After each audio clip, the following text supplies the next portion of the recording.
Hey, what's up everybody? We're taking a look at this really cool red and black Flexispot gaming chair.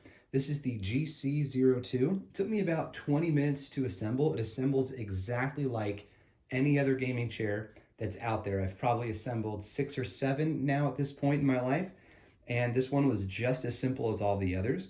Before I give you the tour, I want to just tell you about the chair itself. So the width at the shoulder level, so right up here, is 21.7 inches. Now, the base is 21.3, and I'll show you the base here coming up soon. And the back height is 33.5, so all the way from like where your butt goes to where your head would lay, if you're the exact height of this thing. And the wheels are all 13.8 inches apart from each other. Okay, so this is what they call a multi-function chair. And that's because it has different points of, let's call it flexation. I don't know, I'm not a chair expert. But anyway, you can lift up and reduce the height of the arms independently from one another. You can also twist them if you want to, although I don't know a practical use case for doing that. It's just a heads up. You can also bring the head back, the back as well by pulling on a lever that's located down here. And actually, other than going up and down, that's everything. Now, it does come with this nice comfy pillow that you can just put on there real easily. So here's the pillow. It's plenty cush, and it just snaps on using these. Very simple and straightforward. There is only one spot for it, so if you need something with an adjustable neck pillow, this isn't it. So you just run it through these holes, and they snap right on. See? Very simple. Now, you also notice there were some suspenders here. That's so you can adjust the lumbar support.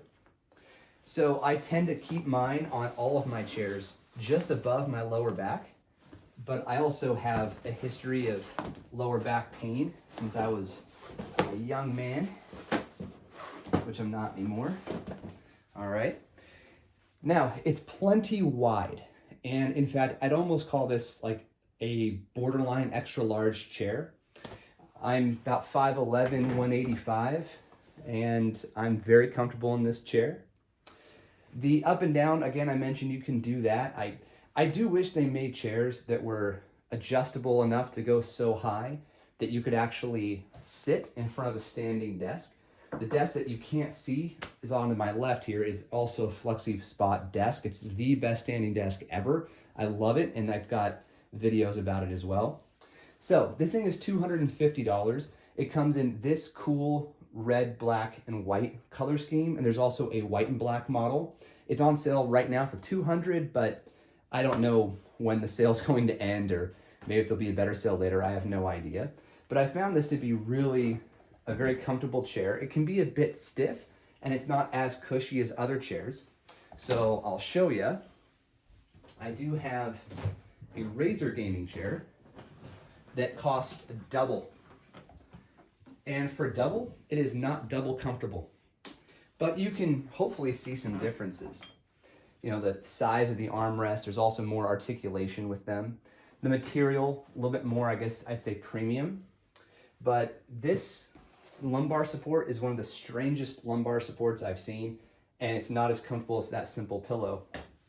But you know, there's always pros and cons when you buy things of this nature. So I promised I'd show you other elements of the chair, so let's do that now. There we go. All right. Good, the camera didn't fall down. So the color scheme goes all the way to the bottom. Even down here, you have the same similar color scheme. I think it'd be cool if the wheels were white to match this familiar looking chevron, but it doesn't. Or it isn't. If these were replaceable as well, maybe they included some white ones, that'd be pretty neat, but you know, whatever. I don't look at the bottom all that much. So what I've been using this for is as a secondary chair. So in my office, over here I've got the workstation, and over there is where I have my PlayStation, and I've got a laptop hooked up to a 4K TV. So that's great. I don't have to slide my chair around. I can just keep the chair there, or if somebody wants to, you know, hang out with me in the office, I've got that option too.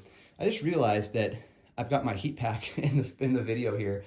So just a heads up, like that's how bad my back is that I have to heat it from time to time just to keep the muscles warm and so that I don't get stiffened up and bad back pain. So I take a lot of consideration into when I say a chair is comfortable or a chair is not comfortable. So yeah, unintended evidence I really do have bad back. And that when I say this chair is comfortable, especially at $200 to $250, it definitely is. So big thanks to Flexispot for sending this over. They've been a really good partner to work with. I'll definitely put a link to the chair in the description of the video. And if you have any questions, drop them in the comments. Cheers.